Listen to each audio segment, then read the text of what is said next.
Phase 3 में Avengers end game के बाद मार्वल ने काफी सारे नए कैरेक्टर्स को हमारे सामने इंट्रोड्यूस किया है, जिनमें से ज्यादातर कैरेक्टर्स ही ऑडियंस के बीच में उतना ज्यादा छाप नहीं छोड़ पाए हैं। और इन सारे नए कैरेक्टर्स के बीच में बस 2-3 कैरेक्टर्स ही ऐसे हैं जो ऑडियंस के बीच में काफी ज्यादा हाइप क्रिएट कर पाए हैं, जैसे कि मून नाइट और शांग-ची। सो बेसिकली ऐसा इसीलिए हो रहा है क्योंकि मार्वल अपने नए कैरेक्टर्स से ज्यादा अपने पुराने कैरेक्टर्स पर फोकस कर रहा है। अगर तुम फेज 4 या फिर फेज 5 के किसी भी प्रोजेक्ट को देख लो तो वो किसी न किसी पुराने कैरेक्टर के ऊपर ही बेस होगा। जहाँ पे हमें फेज 4 में 7 फिल्म्स और 8 डिज्नी प्लस सीरीज दिखाए, जिनमें से Black Widow, No Way Home, Multiverse of Madness, Love and Thunder, Wakanda Forever, WandaVision, Falcon and the Winter Soldier, Loki, Hawkeye, ये सारे के सारे फिल्म्स और सीरीज हमारे पुराने कैरेक्टर्स के ऊपर ही बेस्ड है। हाँ, जरूर इनमें कुछ नए कैरेक्टर्स को भी इंट्रोड्यूस किया गया है, जैसे मल्टीवर्स ऑफ मैडनेस में अमेरिका चावेज और ब्लैक पैंथर, वकांडा फॉरएवर में रीरी विलियम्स और शूरी का ब्लैक पैंथर। और इनके अलावा बाकी प्रोजेक्ट्स में भी हमें काफी सारे नए कैरेक्टर्स मिले हैं, जैसे कि इटर्नल्स, शांग-ची, हॉकाई में Kate Bishop, moon night, miss Marvel और शी-हल्क। बट इनमें से ज्यादातर कैरेक्टर्स को ही फैंस पसंद ही नहीं करते। सो इसका मेन कारण यह है कि मार्वल अपने पुराने कैरेक्टर्स को रिप्लेस करना चाहता है। तो मुझे लगता है कि मार्वल को अपने खुद के कैरेक्टर्स को रिप्लेस करने की कोई जरूरत नहीं, क्योंकि कोई ऐसा कैरेक्टर बन ही नहीं सकता जो कैप्टन अमेरिका या फिर आयरन मैन जैसे कैरेक्टर्स को रिप्लेस कर पाए। इनलिए यहाँ पे जरूरत है कुछ ऐसे कैरेक्टर्स की जो उन कैरेक्टर्स के लेवल का हाइप क्रिएट कर पाए। जैसे कि तुम आयरन मैन के लेवल का एक हाइप क्रिएट कर सकते थे अगर तुम हार्ली को as a Iron Man introduce करते,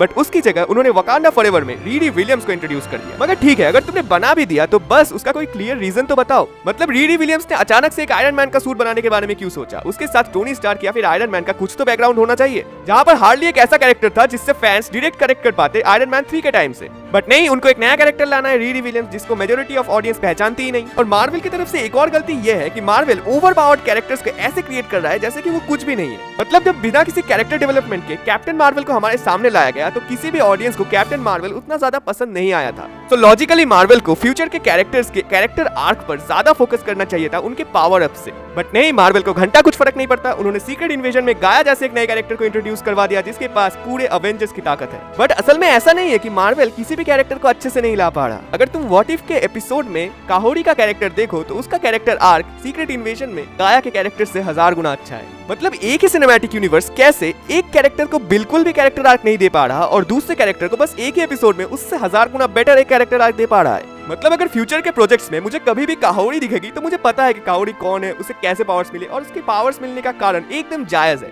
और दूसरी तरफ गाया जो इतनी ज्यादा ओवर पावर्ड कैरेक्टर है बट उसके पास कैरेक्टर आर्क के नाम पे कुछ भी नहीं है, तो बस ऐसे ही पावर्स दे दी गई है। मतलब अगर हम याद करें थॉर के बारे में तो थॉर अभी एक बहुत ज्यादा ताकतवर कैरेक्टर है, बट जब थॉर को फर्स्टली इंट्रोड्यूस किया गया था तो वो उतना ज्यादा ताकतवर नहीं था। मतलब थॉर धीरे धीरे ताकतवर बना है। और मैं यही कहना चाहता हूँ कि अगर तुम्हें गाया जैसे कैरेक्टर को दिखाना है तो तुम उसे डायरेक्टली इतना ज्यादा ताकतवर कैसे बना सकते हो? मतलब उसे अभी पावर्स मिली और अभी वो जान गई कि उसके फुल पोटेंशियल को कैसे यूज करते हैं। और जब थॉर की बात चली रही है तो दूसरी तरफ हमारे पास थॉर का भाई है, यानी कि लोकी, जिसका कैरेक्टर आर्क मार्वल के one of the best character arcs में से एक है, जो लिटरली एक मास्टरपीस है मार्वल की तरफ से। और एक ही फ्रेंचाइजी जो लोकी जैसे मास्टरपीस को भी क्रिएट कर रहा है, वही दूसरी तरफ कैसे शी-हल्क जैसे टट्टी को क्रिएट कर रहा है। और मार्वल सिनेमैटिक यूनिवर्स का शी-हल्क सिर्फ शी-हल्क के कैरेक्टर को ही तबाह नहीं कर रहा है, वो स्कार जैसे इतने बड़े कैरेक्टर तक को वेस्ट कर रहा है। मार्वल गलती ये कर रहा है कि वो किसी कैरेक्टर्स के ऊपर ठीक से फोकस कर ही नहीं रहा, वो मेनली फोकस कर रहा है कैमियोस के ऊपर। मतलब तुम ही सोच के देखो, हम जो फैंस हैं, हम डेडपूल 3 के बारे में ज्यादा बात यही कर रहे हैं कि ये कैरेक्टर दिखेगा, वो कैरेक्टर दिखेगा, हम उसकी स्टोरी या फिर मेन कैरेक्टर्स के ऊपर ज्यादा बात कर ही नहीं रहे। बट अगर तुम डीपली सोच के देखो तो अगर सारे कैमियोस दे भी दिए बट स्टोरी बिल्कुल घटिया निकली, फिर डेडपूल 3 का कोई मतलब ही नहीं बनेगा। और अगर तुम्हें इसका एक लेटेस्ट एग्जांपल चाहिए तो मल्टीवर्स ऑफ मैडनेस को देख लो, जहाँ पे चार्ल्स जेवियर्स का कैरेक्टर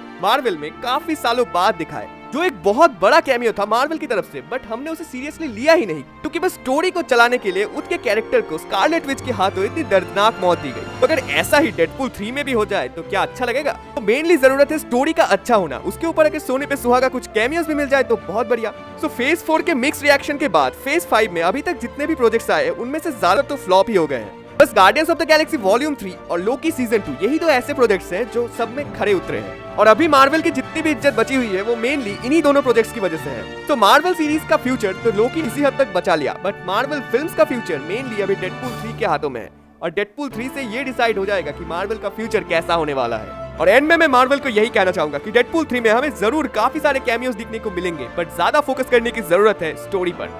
क्योंकि अगर स्टोरी बहुत अच्छी निकली और उसके ऊपर सोने पे सुहागा काफी सारे कैमियोस भी मिल जाए तो ये फिल्म एक ब्लॉकबस्टर बनने वाली है। क्योंकि डेडपूल 3 का हाइप अभी किस लेवल पे चल रहा है वो हम सब जानते हैं। अगर ये फिल्म सारे एक्सपेक्टेशंस पर खरी उतरी तो इस फिल्म को मार्वल का one of the best blockbuster film बनने से कोई नहीं रोक सकता। तो डेडपूल 3 में तुम किसका कैमियो देखने के लिए एक्साइटेड हो मुझे कमेंट बॉक्स में जरूर बताना, और ये वीडियो तुम्हें कैसा लगा वो भी मुझे कमेंट बॉक्स में जरूर बताना। ऐसे और भी मजेदार वीडियोस के लिए डिस्क्रिप्शन बॉक्स को चेक कर लेना, और या फिर तुम मेरे चैनल को भी चेकआउट कर सकते हो। तो आज के लिए इतना ही, फिर मिलेंगे किसी और ऐसे मजेदार वीडियो में। बाय।